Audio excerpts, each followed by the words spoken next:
This is Jed Disler, and welcome to another episode of The Piano Maven, your friendly podcast guide to piano recordings.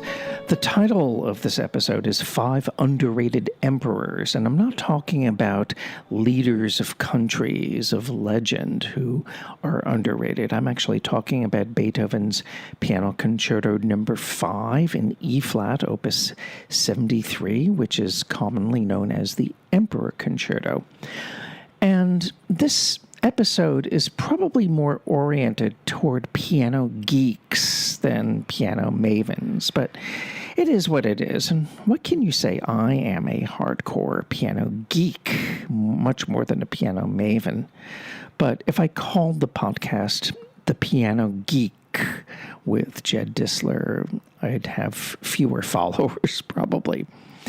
Anyway, one of you in your comments made an interesting and potentially challenging suggestion to me.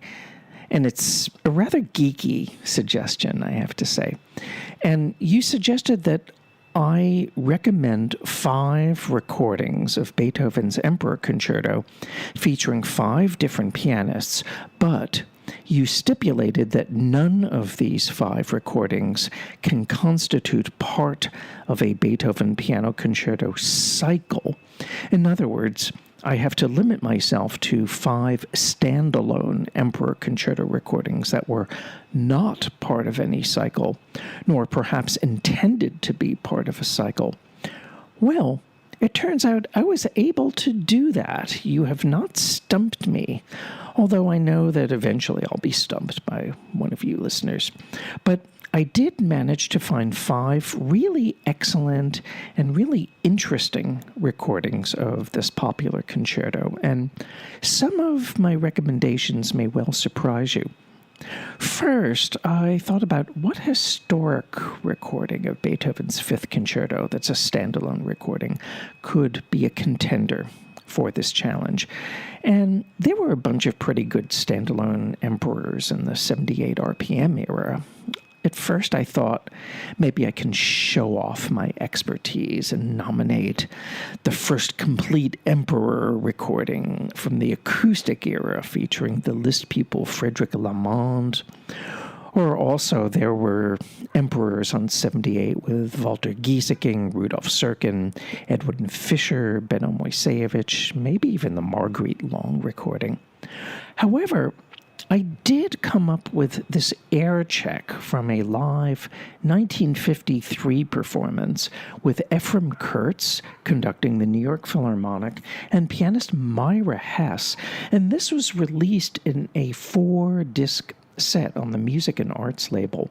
Myra Hess plays the opening cadenza in a very powerful and assertive way, and her attitude basically never lets up throughout this movement, and also in the rondo, for that matter. Myra Hess must have been able to project her big and focused sonority out to the balcony without losing definition even in the softest passages. And listen to her floating cantabile phrasing in the slow movement. It's really quite special.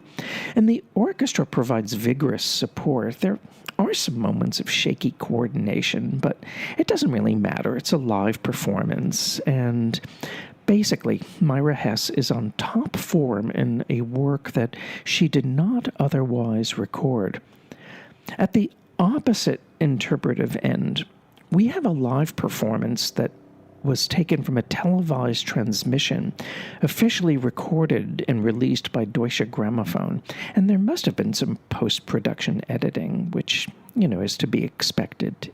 This recording of the Emperor features the pianist who we talked about on our last episode, Arturo Benedetti Michelangeli, and Carlo Maria Giulini is conducting the Vienna Symphony Orchestra.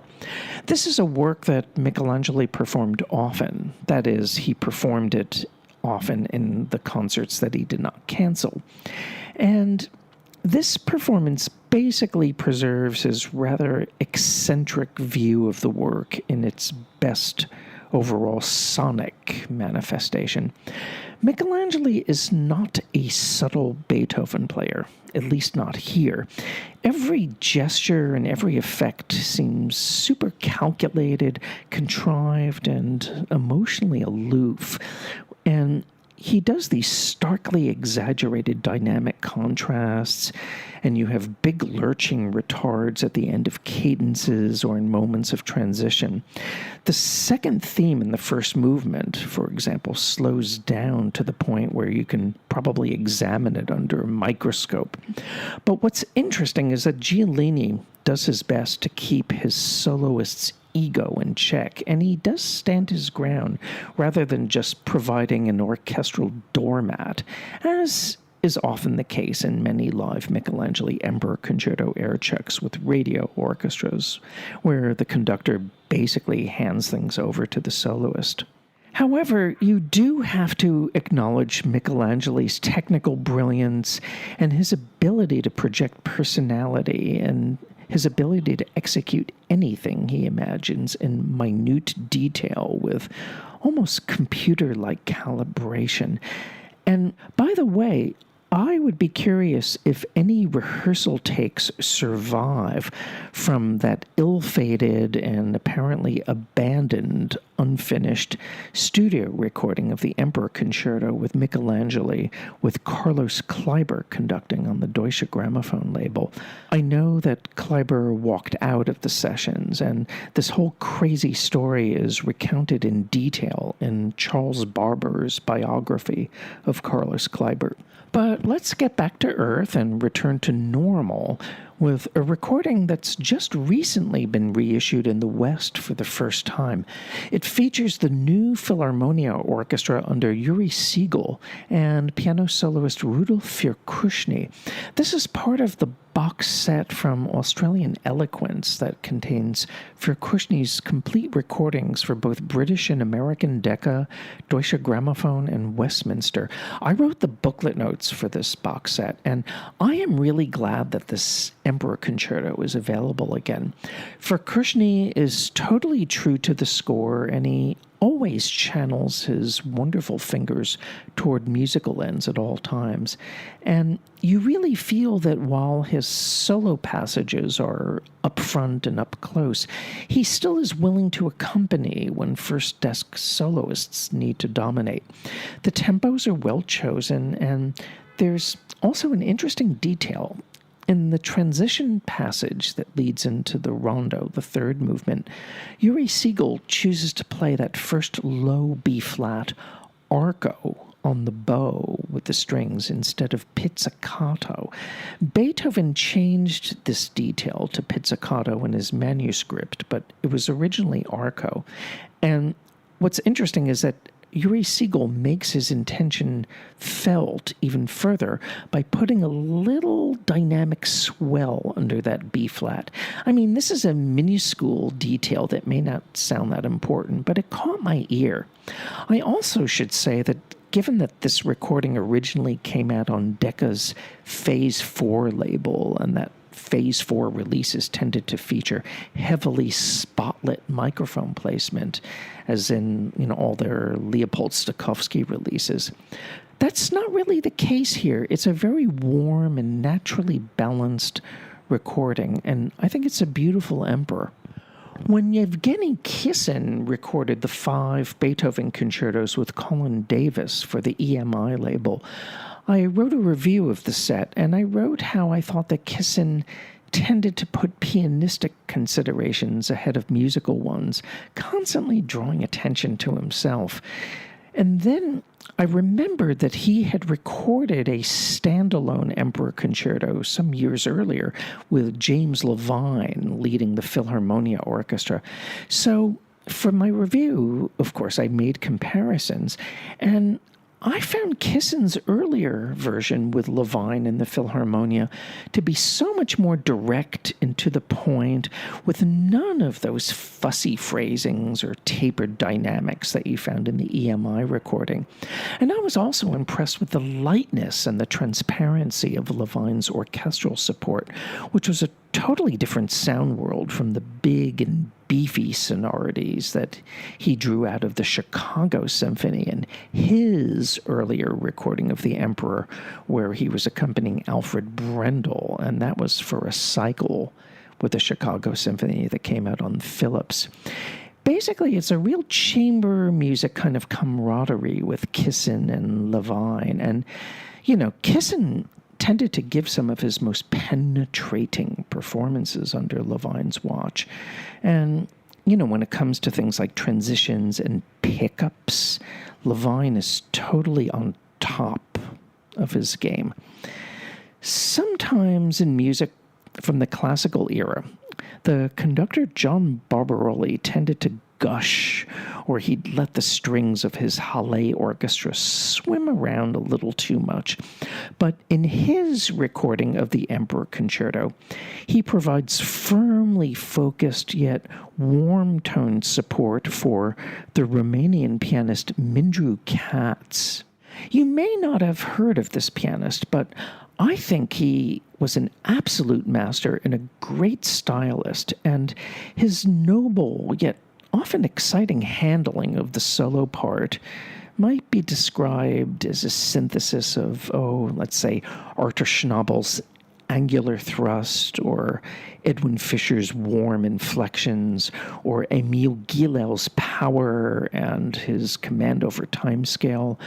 I would also throw into the mix Wilhelm Kempf's ear for linear movement, or Claudio Arau's organ-like tone. All of these disparate elements really come together and synthesize in Mindru Katz's playing. And I first remember hearing this recording when it came out on LP on the Vanguard label.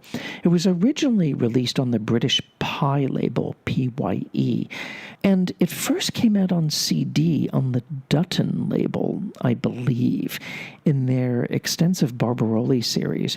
Most recently, it was released in that huge box set from Warner Classics containing Barbaroli's complete recordings for all of the labels associated with EMI, plus the complete recordings for Pi. And you can get this Emperor via downloading and streaming platforms very easily. So there we have it, 5 underrated emperors that were not part of complete Beethoven cycles, 5 standalone emperors. I could have mentioned a 6th in this series, which was the Vladimir Horowitz recording with Fritz Reiner and the RCA Victor Symphony Orchestra, a 1951 recording.